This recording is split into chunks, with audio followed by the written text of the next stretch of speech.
Hello, this is Lawrence Romanowski from the Distinctive Collection in Calgary, Canada, and welcome to our lovely Bentley showroom here. And today is the day where I did a couple of videos of some of our flagship Bentleys. So I just did one on our Azure T, which is the large four-seat convertible, and this is an example of our very first Mulsanne. And the Mulsanne replaces the Arnage. It's the Bentley flagship model. It differentiates from the Continental series in that it's a twin turbocharged V8 rear-wheel drive platform and a larger car than the Continental series, which are a Volkswagen Audi Group product with a twin turbo W12 engine that would be the same family as the Bugatti W16. Etc. Only 12 cylinders and 2 turbochargers instead of 16 cylinders and 4 turbochargers. Anyway, so I did a video of this car at the Calgary Auto Show. There are lots of distractions, so I wanted to do another one here when I have the car at the dealership.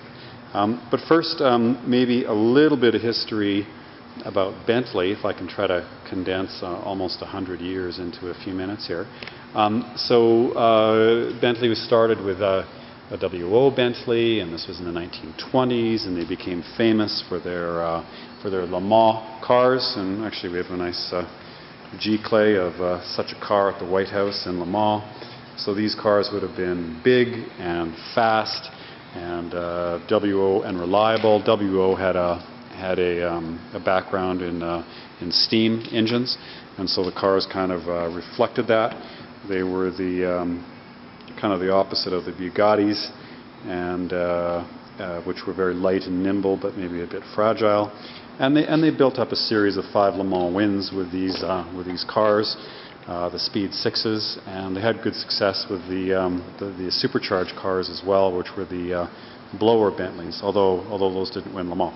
Anyway, so they made the racing versions of those cars, and then they also made the sedan versions, culminating with their 8-liter in the late 30s, which is about the last word in over 100-mile-an-hour performance and comfort in the 30s, which was a tremendous achievement, and that car would have ranked right up there with the big supercharged Bugatti 57 Atlantics and the Duesenbergs, etc., etc. So anyway, they got into trouble, probably because they partied too much and raced too much, and then they were bought out by the Rolls-Royce Motor Company, and that was pretty close to the start of World War II, and then that was sort of it for Bentley's independence, because when the war started, the production, they looked for a new site to build the V12 Merlin aircraft engines, and that was in Crewe, which was a railway centre in the UK, and they built a new factory. So during the war, they just concentrated on making aircraft engines. And then after the war, it was decided that all the new production cars, the Rolls and the Bentley, would move to Crewe. Bentleys had been made in Cricklewood, and so from the late 40s, there was the Bentleys were basically badge engineered Rolls-Royces. So there was the Bentley R-Type, and then the Rolls-Royce Silver Wrath, with long wheelbase versions and some coach-built versions of those cars too. And so from the late 40s all the way until maybe the mid 80s, there was really nothing to differentiate a Bentley from a Rolls-Royce except for the radiator. And then in the 80s, they had this idea that maybe they should capitalize a little bit on the sporting nature of the Bentleys, and they came out with something called a Bentley Turbo R, which had a turbocharged V8 engine in it. And then it had a terrific response. The suspension was a little bit soggy for that much power, so they uprated the suspension. And then, for the first time, Bentleys began to sell in significant numbers. I think in the late 70s, not even 1 in 10 cars produced by the group would have been a Bentley. Just about everything was a Rolls-Royce, and the only reason to buy a Bentley is because you didn't want a flying lady mascot on your hood. Okay, so fast forward then to the mid-'80s. The Silver Shadow gives rise to the Silver Spirit and the Turbo R, and then that becomes an Arnage in the late '90s. By this time, Rolls-Royce and Bentley are working very closely with BMW, and with the new Arnage, much of the electronics and the powertrains are BMW sourced. So they would have had a Rolls-Royce version called the Silver Seraph, and that would have been a V12 powered car, and the engine would have been a derivative of the 6-liter V12 BMW engine. And then they would have had the Bentley Arnage, and that would have been a little bit of a more sporting car, and the engine they chose was a turbocharged version of the 4.4-liter BMW V8. And so they would have spun off those two cars. And then there's what has to be remarked as one of the most unusual sort of takeovers on all of automotive history. The Volkswagen Audi group undertook negotiations to purchase Rolls-Royce and Bentley, all the cars, the factories, the names, etc., etc. But for reasons that still are a little bit unclear to me, they missed the fact that the trademark name Rolls-Royce was owned by the parent company Vickers, and some late stage in the negotiations, BMW pipped in, and they bought the Rolls-Royce name.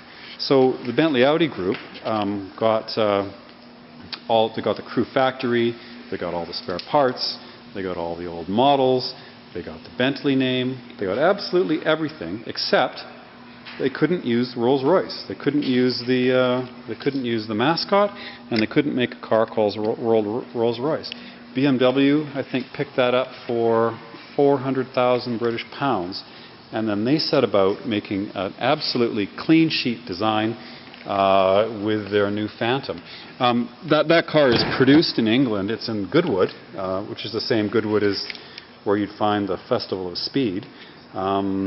But it's really just an assembly plant. Everything comes from Germany, and they just bolt it together in Goodwood. And the Bentley production remains in Crewe. Anyway, this created some problems for Bentley because BMW had bought Rolls-Royce, but the Bentley Arnage had used BMW engines, so they were uncertain of their supply of the BMW engines.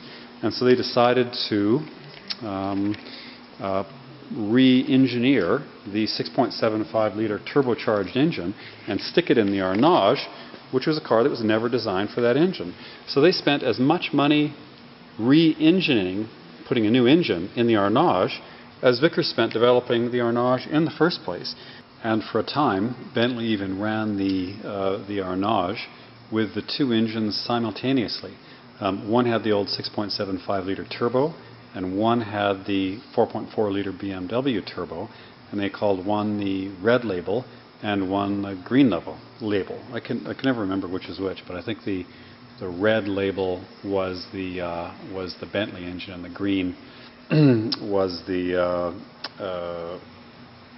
BMW, or the reverse. Anyhow, so they sorted that out in '02. And they came up with just the one engine. They phased out of the BMW componentry, and the only engine was the 6.75 liter. And they came out with something called an Arnage R and an Arnage T, and they differed slightly in the power outputs. One at 400, one at 450. And the Arnage T was just a little bit sportier. So that's the somewhat difficult gestation and life of the Bentley Arnage. And it was clear that with the last versions, I mean, a glorious car and all the best of the old world craftsmanship, but it was nearing the end of its life, and this is the replacement. So this car is the first new Bentley since the 1930s. I guess that's where I was going with all this history. Is that when WO started making Bentleys, like the one in the photo that won Le Mans in the 1930s, that was the last Bentley that WO made, and the last new Bentley. And it wasn't until 2011, when the company separated, that Bentley made a new car. So it's quite a special event for the company. Now they could have chosen many different avenues for it. I mean, the Volkswagen Audi group now includes Porsche and Lamborghini and Bugatti. They had many different platforms to draw on.